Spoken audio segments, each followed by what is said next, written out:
Hello friends, welcome to my channel keep learning. This is Vandana here. तो friends, हम आपके लिए लाए हैं साइंस का बहुत ही इम्पोर्टेंट टॉपिक, डिजीज़, बीमारियां, जो आपके केवीएस, डीएसएसबी और आने वाले कई ऐसे एग्ज़ाम हैं उसमें आपके लिए बहुत ही यूज़फुल रहेंगे। तो फ्रेंड्स, इसमें हम डिस्कस करेंगे। ये हमारी 2 वीडियोस तक जाएगी क्योंकि हम ज़्यादा बड़ा नहीं बनाएंगे। तो फ्रेंड्स, आपका ज़्यादा टाइम वेस्ट ना करते हुए हम स्टार्ट करते हैं। डिजीज़ होती क्या है? ए disease is a state in which the normal functioning of the body is disturb. देखो, डिजीज़ क्या होती है? जब हमारी बॉडी का नॉर्मल फंक्शन डिस्टर्ब हो जाता है ना, तो उसको क्या कहते हैं? डिजीज़ या रोग कहते हैं। डिजीज़ को क्लासिफाइड किया है 2 प्रकार से। फर्स्ट, कम्युनिकेबल डिजीज़, दूसरा non communicable disease. Communicable disease को हिंदी में कहते हैं संक्रामक रोग और नॉन कम्युनिकेबल डिजीज़ को हिंदी में कहते हैं असंक्रामक रोग। यानी अब हम सीक्वेंस वाइज इन डिजीज़ के बारे में पढ़ेंगे कि कम्युनिकेबल डिजीज़ क्या होती हैं, इनमें कौन कौन सी डिजीज़ होती हैं, नॉन कम्युनिकेबल डिजीज़ फ्रेंड्स क्या होती हैं। तो आप वीडियो को एंड तक देखें। देखो, कम्युनिकेबल डिजीज़, संक्रामक रोग, जैसे कि इसके नाम से ही हमें पता पड़ रहा है, कम्युनिकेबल, कम्युनिटी से बना है ये, कम्युनिकेबल यानी the disease which spread from one person to another person. जो डिजीज़ एक पर्सन से, एक व्यक्ति से दूसरे व्यक्ति में फैलती है उसे क्या कहते हैं? कम्युनिकेबल डिजीज़ कहते हैं। फ्रेंड्स, क्या कहते हैं? कम्युनिकेबल डिजीज़ कहते हैं। जो ये डिजीज़ होती है ना, किस किस से फैल सकती हैं? इसके बहुत सारे, यानी कह सकते हैं बहुत सारे सोर्स होते हैं जिसके द्वारा ये फैल सकती हैं।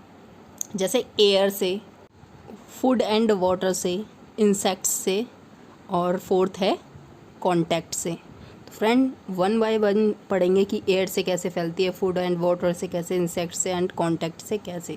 तो देखो, एयर से कैसे फैलती है कि समझ लो एक पर्सन है, ए पर्सन, वो suffer from a disease like cough है उसे, या कॉमन कोल्ड है, या तो वो क्या करता है, यदि किसी व्यक्ति के सामने वो खांसता है या छींकता है तो उसके जो जर्म्स होते हैं ना, वो उसकी बॉडी से निकलकर हवा में यानी एयर में मिक्स्ड हो जाते हैं। और जब वो एयर में मिक्स्ड होते हैं तो उनके सामने जो भी पर्सन होता है, व्यक्ति होता है, हेल्थी पर्सन होता है, तो जब वो सांस लेता है, ब्रीथ इन एयर, तो जर्म्स होते हैं उसकी बॉडी में एंटर कर देते हैं और उन्हें बीमार कर देते हैं। तो फ्रेंड्स, ऐसे ही एयर के थ्रू ये फैलते हैं। तो जो एयर के थ्रू ऐसे कम्युनिकेबल डिजीज़ है, उनके एग्जांपल्स हैं, जैसे फ्लू है, ट्यूबरकुलोसिस है जिसे हम टीबी भी बोलते हैं, और कॉमन कोल्ड है, वोपिंग है, कफ है। ये सब इसके जो बीमारी है एयर के साथ जो फैलती हैं कम्युनिकेबल डिजीज़ में, उसके एग्जांपल्स हैं। अब फ्रेंड्स, बात करेंगे हम फूड एंड वाटर से कौन कौन से यानी कम्युनिकेबल डिजीज़ फैलते हैं और कैसे। तो फ्रेंड्स, इसमें क्या होता है कि जब हम कंटेमिनेशन वाटर पी लेते हैं या कंटेमिनेटेड फूड खाते हैं, यानी बासा खाना या अशुद्ध वाटर जिसे बोलते हैं, ख़राब पानी जब हम पी लेते हैं, तो जो उसके जर्म्स होते हैं ना, वो क्या होते हैं कि हमारी बॉडी में आ जाते हैं ख़राब। तो वो क्या करेंगे, या ये वाटर या ख़राब पानी से आप कुकिंग कर लेते हो तो उसके जर्म्स हमारी बॉडीज़ में आ जाते हैं, तो जिससे कि हमें बीमार कर देते हैं। तो फ्रेंड्स, इसके एग्जांपल्स देखेंगे हम एक होता है क्लोरा, वो भी ख़राब पानी से ही या ख़राब खाने की वजह से ही फैलता है। टाइफाइड, जॉन्डिस, पोलियो, ये सब जो बीमारियां और भी हैं ऐसी जो फूड एंड वाटर कंटेमिनेशन के द्वारा फैलती हैं, यानी अशुद्ध पानी और बासे खाने से फैलती है। नेक्स्ट है फ्रेंड, इंसेक्ट्स के थ्रू कैसे बीमारी फैलती है। देखो, some disease spread through insect.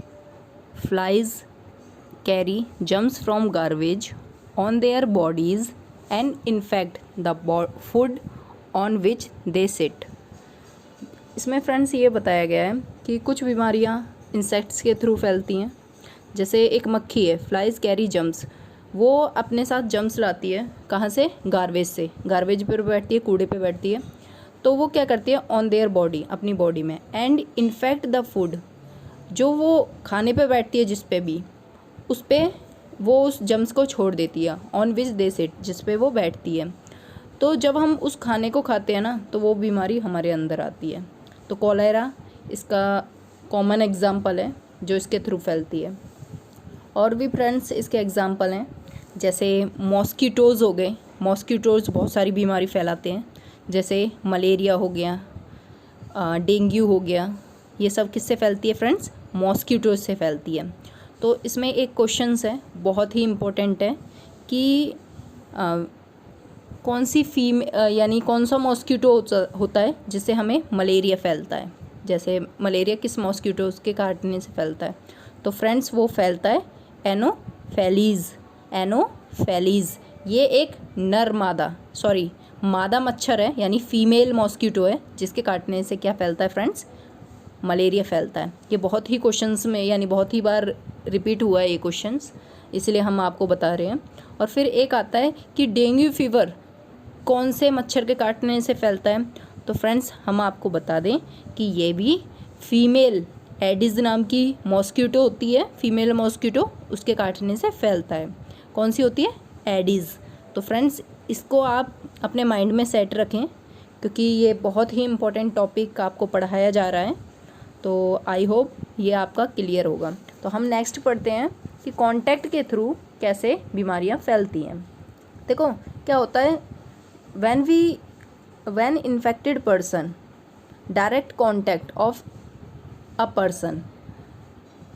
तो क्या होता है, जब एक इन्फेक्टेड, किसी को कोई बीमारी है और वो डायरेक्ट कांटेक्ट में आता है किसी भी पर्सन के, तो उसके जो जम्स होते हैं ना, तो वो हमारे ऊपर अटैक करते हैं, तो जिससे कि हम बीमार होते हैं। जैसे कि अगर कोई बीमार है और उसकी हम टॉवल यूज़ कर लेते हैं, तो उसके जम्स हमारी बॉडी में आ जाते हैं और हम बीमार हो जाते हैं।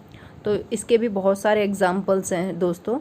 तो देखो आजकल तो वैसे भी कौन सा चल रहा है, कोरोना वायरस चल रहा है, ये तो अब कॉमन बीमारी हो चुकी है। नेक्स्ट इसके एग्जाम्पल चिकन पॉक्स हो गया, रिंग वॉर्म हो गया। फ्रेंड्स रिंग वॉर्म होता है कि अब आपके जो शरीर है ना, उस पर लाल लाल धब्बे गोले के जैसे बन जाते हैं। मील्सेस हो गया, वोपिंग कफ हो गया। तो फ्रेंड्स ये थे कांटेक्ट के थ्रू जो भी बीमारी फैलती है उनके एग्जाम्पल्स। तो इनसे बचने के बहुत सारे तरीके भी हैं, तो उसमें हम देखेंगे कि जो तरीके हैं उसमें, जैसे प्रिवेंशन ऑफ कम्युनिकेबल डिजीज़, कि कैसे हम इन डिजीज़ को रोक सकते हैं। तो हमें house should be airy and open to allow sunlight to enter, कि हमारे जो हाउस हैं वो खुले होने चाहिए जिससे कि हवा और सनलाइट हमारे घर में प्रवेश कर सके। नेक्स्ट है doors and windows should have a wire netting to prevent the entry of flies and mosquito. क्या है कि जो हमारे डोर और विंडो है ना, नीटिंग यानी जाली लगी होनी चाहिए जिससे कि मॉस्किटोज़ और फ्लाइज यानी मक्खियाँ अंदर ना आ सकें। और should not gather garbage in around the house, घर के आसपास कूड़ा इकट्ठा नहीं होना चाहिए। और फिर है next the drains should be covered and cleaned regularly. तो इसमें यह है कि जो भी नालियाँ हैं वो कवर होनी चाहिए, खुली नहीं होनी चाहिए, और रेगुलरली क्लीन होनी चाहिए। और नेक्स्ट है always store the water in clean and covered container. जो भी वाटर है ना, पानी को हमें क्लीन यानी साफ़ और अच्छे कंटेनर में, जिसे हम दाब के रख सकते हैं, उसमें रखना चाहिए। और बॉयल द वाटर और milk before drinking to kill germs. हमें है ना फ्रेंड्स, जो खाना है वो गर्म करके खाना चाहिए, और जो वाटर है और मिल्क वो भी उबाल कर ही पीना चाहिए, जिससे कि उसके जर्म्स मर जाएं। और हैंड वॉश करनी चाहिए बिफोर ईटिंग, आफ्टर ईटिंग, ठीक है, और बिफोर कुकिंग, आफ्टर कुकिंग, ठीक है।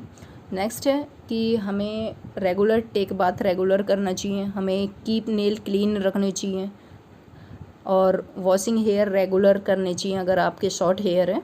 तो फ्रेंड्स ये थे कुछ प्रिवेंशन जिसके थ्रू हम कम्युनिकेबल डिजीज़ को रोक सकते हैं। तो फ्रेंड्स, हम नेक्स्ट वीडियो में लाएंगे कि नॉन कम्युनिकेबल डिजीज़ क्या हैं और उनसे बचने के प्रिवेंशन क्या हैं। तो फ्रेंड्स, ये वीडियो हमने ज़्यादा लंबी नहीं बनाई है, क्योंकि ज़्यादा लंबी वीडियोस होती हैं तो स्टूडेंट्स बोर हो जाते हैं। तो आई होप आपको वीडियो अच्छी लगी हो। तो फ्रेंड्स, मैं रिक्वेस्ट करूँगी कि आप इस वीडियो को लाइक करें, शेयर करें और हमारे चैनल को सब्सक्राइब करें, क्योंकि आप जानते हो एक वीडियो बनाने में कितनी मेहनत लगती है, कितने हम नोट्स कलेक्ट करते हैं जब आपको एक वीडियो प्रोवाइड की जाती है। तो आई होप आपको वीडियो अच्छी लगी होगी। तो फ्रेंड्स, लाइक शेयर कमेंट करना ना भूलें। Please support me. So thank you for watching.